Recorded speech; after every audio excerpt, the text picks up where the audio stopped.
જય દ્વારકાધીશ મિત્રો, કેમ છો બધા? મજામાં? ટીડીભાઈના વિડીયો તો બધા મજામાં જ હોય. તો ભાઈ આપણે સવારમાં ભાખરી ખાઈને બેસી ગયા છીએ લેપટોપ લઈને. તો આજનો વિડીયો બનાવવાનો છે ભાઈ, જર્મનીમાં જોબ મેળવવા માટે તમારે શું કરવું. તો ભાઈ સૌ પ્રથમ તમારે જર્મનીમાં જોબ મેળવવા માટે વિઝા લેવા પડે. વાત તો સહી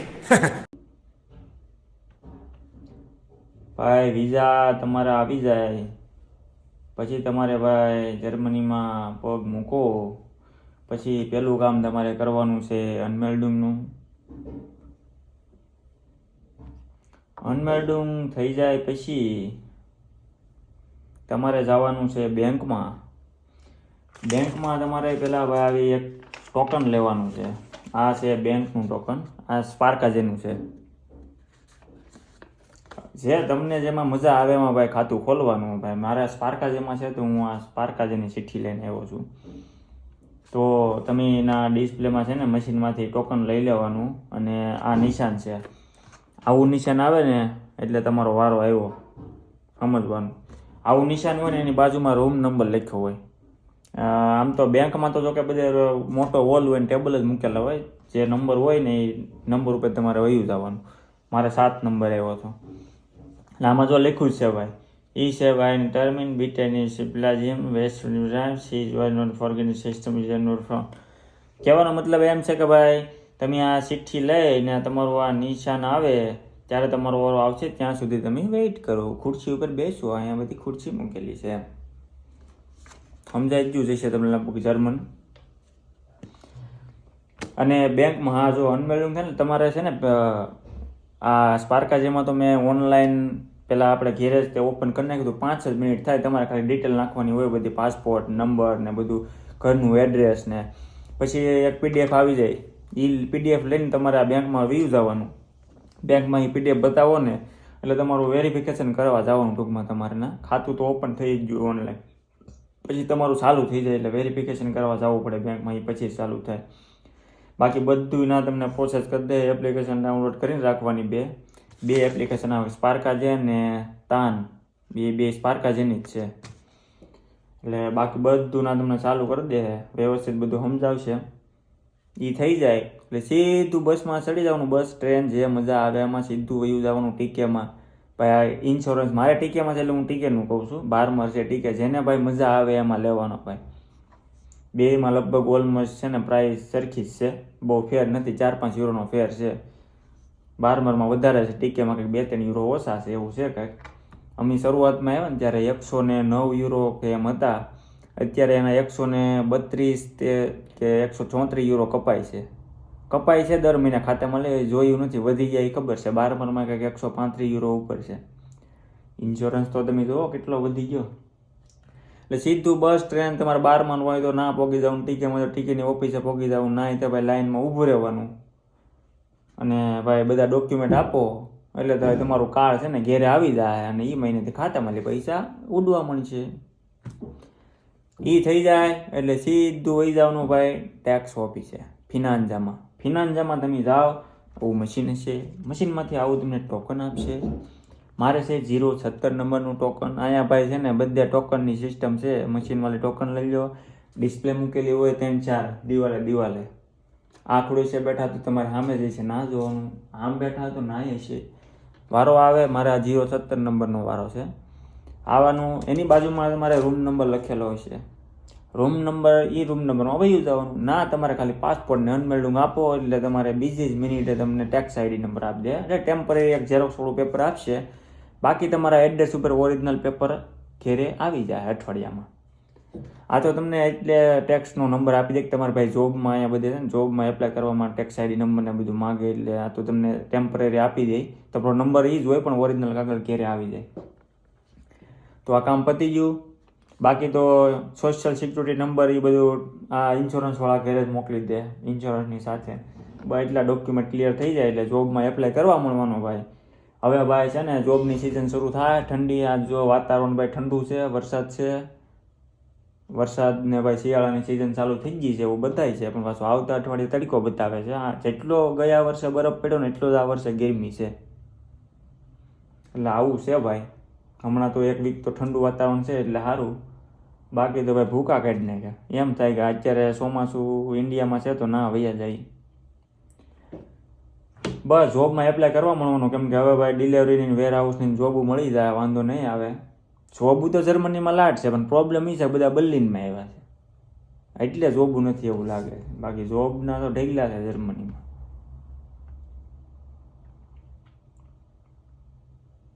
બસ ક્યાં જવું? બર્લિન, બધાને બર્લિન જ આવવું. કેટલાને જોબ દેવી અહીંયા, એ પ્રોબ્લેમ જો મોટો. તો આવું છે ભાઈ. પાછી આગળના વિડીયોમાં કીધું એમ ભાઈ ડિલિવરીની 2-3 કંપની બંધ થઈ ગઈ ને એમાં હવે ફ્લિંક કેટલીક લે બધાને. હવે જરૂર પડશે, કેમ કે ઠંડીની સિઝન થોડું થાય એટલે ઓર્ડર વધે. એવી રીતે ભાઈ જોબું તો બધાને કોઈ બેઠું તો ન જ રહે, મળી જાય વહેલા મોડી. પછી તમે આવીને તરત એમ કે જોબ કરવા મળી જાય એવું ન હોય. અહીંયા બધું પાછું એક તો અપોઇન્ટમેન્ટથી કામ હાલે બધું. અનવેલ્ડિંગની અપોઇન્ટમેન્ટ લેવાની, બધાની અપોઇન્ટમેન્ટ જ લેવાની.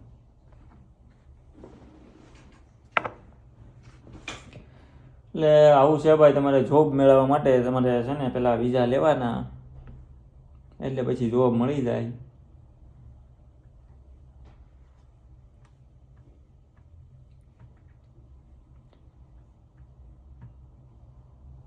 બાકી તો જો ખર્ચા તમને કહું એમ, હા જોબ મળી જાય અને આ બધા તમારા ડોક્યુમેન્ટ થઈ જાય ને એટલે તમારે હવે પછી સિમ કાર્ડ લઈ આવવાનું હોય છે. સિમ કાર્ડ તમારે કોન્ટ્રાક્ટ 2 વર્ષનો, અમારે 2 વર્ષનો કોન્ટ્રાક્ટ છે. અમારે O2નું સિમ છે ભાઈ. જેને O2નું હોય ને જરી કોમેન્ટમાં કહેજો, જર્મનીવાળા વિડીયો જોતા હોય. નેટ આવે છે કે નહીં? મારે છેલ્લા 3-4 મહિનાથી નથી આવતું અને હજી 6-7 મહિના બાકી છે કોન્ટ્રાક્ટ પૂરો થવામાં. એટલે O2નું તો લેવાનું જ નથી થતું. એટલે અનલિમિટેડ છે, કેમ કે ભાઈ અમે યુટ્યુબનું કામ કરવાનું હોય એટલે અમે અનલિમિટેડ જ લઈએ, કેમ કે બહાર નેટવર્કની જરૂર પડે કે નહીં. બાકી ઓલા ટેમ્પરરી મહિના પૂરતીને એવા લઈએ તો એ 13 GB તો એક દીમાં કલાકમાં 13 GB પૂરું કરી દો. એટલે ભાઈ અનલિમિટેડ જ પોહાય. 2 વર્ષનો કોન્ટ્રાક્ટ હતો, મહિનાના €19 કપાય છે, 19 પોઈન્ટ સમથિંગ, એટલે €20 કપાય છે. બાકી જો તમારા ડોક્યુમેન્ટ બધા તૈયાર થાય ને એટલે પૈસા ઉડવાનું ચાલુ થઈ જાય. અને હા બીજું તો બાકી રહી ગયું, આ તમારા બેંકનું થઈ જાય ને એટલે તમે જેમાં બ્લોક અકાઉન્ટ કર્યું હોય ને એમાં ડોક્યુમેન્ટ અપલોડ કરી દેવાના. અને એક્સપેટ્રીઓમાં ભાઈ નવું અપડેટ આવ્યું છે. એક્સપેટ્રીઓમાં જેને બ્લોક અકાઉન્ટ કર્યું છે એને જો બેંકમાં લઈ પછી એક્સપેટ્રીઓમાં મેં મારો આઈબાન નંબર નાખ્યો સ્પાર્કા જેનો, એ પછી પહેલાં લખેલું આવતું કે રિવ્યૂમાં ગયા પછી બીજે દિવસે એનો મેલ આવ્યો, તમારે ભાઈ ડોઈસે બેંકમાં જવાનું છે. આ DSLમાં ડોઈસે બેંક છે, આ પોસ્ટ બેંક ના વેરિફિકેશન કરાવવા જવાનું. પહેલાં શરૂઆતમાં એવું નહોતું. પહેલાં તમે આઈબાન નંબર નાખજો, 3-4 કલાકમાં એક્ટિવ થઈ જતું અને ખાતામાં પૈસા આવી જતા સ્પાર્કા જેમાં તમે પછી ખોલાવ્યું એમાં XYZ. આ તો એક્સપેટ્રીવાળા ટૂંકમાં એમાં પછી નાખી દે. પછી તમારે પોસ્ટ બેંકમાં વેરિફિકેશન કરાવવા જવાનું. ના તમારું એડ્રેસ ને પાસપોર્ટ માગશે અને પછીના ડિજિટલ સિગ્નેચર હશે, ના તમારે સિગ્નેચર કરવાની મશીનમાં. પછી તમારું ઘરે આવો પછી 2-3 કલાક પછી છે ને વેરિફિકેશન થઈ જાય અને એક્સપેટ્રીનો મેલ આવી જાય છે કે ભાઈ તમારા 2 બિઝનેસ વર્કિંગ ડેમાં પૈસા આવી જાય ખાતામાં. એટલે આવું છે ભાઈ. એમાંય બધું નવું આપણે બહુ બધા અપડેટ આવી જાય છે ભાઈ ડોક્યુમેન્ટમાં, અને બહુ બધું ચેક કરે છે. પહેલાંની જેવું નથી રહ્યું હવે. જેઠાલાલ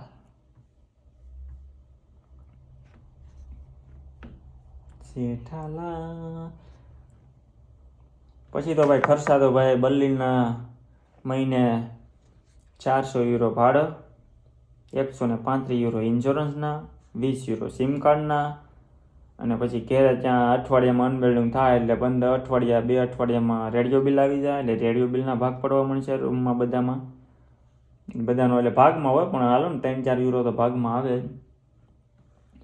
પછી શું આવે તો કે આવે ને પાછા ફોનના તો ભાઈ બહુ શોખીન. આ એપલ વાળામાં મને એવું લાગે ઇન્ડિયા ઉપર જ હાલતું હોય, કેમ કે શોકિંગ બધા આપણે ઇન્ડિયામાં જ છે. અહીંયા વિદેશમાં છે ને તમે જોવો ને તો બહુ જૂના મોડલ જ હોય હાથમાં. એને આપણી જેમ એટલો બધો શોખ નહીં એપલનો.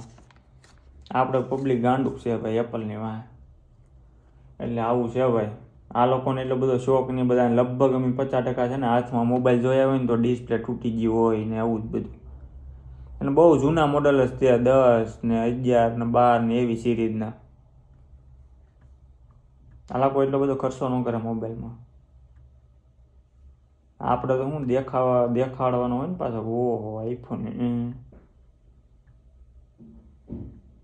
એટલે પછી આઈફોન ને એ પાછા હપ્તે આઈફોન લે એ હપ્તા શરૂ થઈ જાય. એટલે ખાતામાં ઓલા એક્સપેક્ટર છે ને તમારે સાઈડમાં જ મૂકી દેવાનું. એ તો એમ જ ગણવું કે આપણું છે જ નહીં, તો જ તમને પૈસાની ખબર પડશે કે વાંહે કેટલા વધે. પાર્ટ ટાઈમના હવે 900 યુરો આવતા હોય, તમારે 400 ભાડું કાઢી નાખો, અને ઇન્સ્યોરન્સ કાઢી નાખો, અને રેડિયો બિલ કાઢી નાખો, અને સિમ કાર્ડનું બિલ કાઢી નાખો, અને આવા બધા બિલ કાઢવા મળો ને છેલ્લે પછી ટોટલ માર્યો. એટલે ભાઈ ખર્ચાય છે આમાં, નથી એવું નથી. એને કાં તમે કોઈ જલસા જ છે તો એ વાત ખોટી છે. હવે ના ઇન્ડિયામાં હોય તો અત્યારે ખાઈ પીને અત્યારે દુકાને આંટા મારતા હોય, બહાર ઓટલે બેઠા હોય. અહીંયા તો દી ઉગે ને મેલ ચેક કરવાના, બધા અહીંયા પાછું મેલ ઉપર જ કામ હાલે બધું. દી ઉગે ને કાંઈ યુનિવર્સિટીનું કાંઈક હોય ફરફર્યું, કાં કંઈક બીજાનું હોય, ક્રેડિટ કાર્ડનું હોય, બેંકનું હોય. આખી જિંદગી ડોક્યુમેન્ટમાં જોઈ જાય એવું લાગે ક્યારેક તો.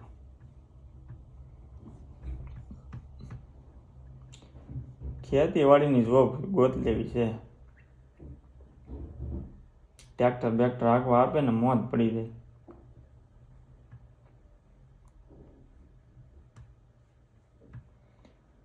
તો હવે મિત્રો જોબ લેવા માટે મેં તમને કીધું એમ, તો હવે આપણે આ વિડીયો અહીંયા પૂરો કરીએ. વરસાદનું વાતાવરણ છે, વરસાદની મોજ લઈ. તો ચેનલને લાઇક શેર અને સબસ્ક્રાઈબ કરવાનું ભૂલતા નહીં મિત્રો. આવી હું વિદેશની અવનવી વાતો તમને હું જણાવતો રહી, અને બાકી આવા ટોકન બતાવતો રહી. આ વખતે જ લેતો જ આવ્યો, ભૂલાઈ જાય દર વખતે ટોકન બતાવું, ટોકન આવે એમ. એટલે ભાઈ હવે મળી આવતા વિડીયોમાં. તો જય દ્વારકાધીશ, રાધે રાધે.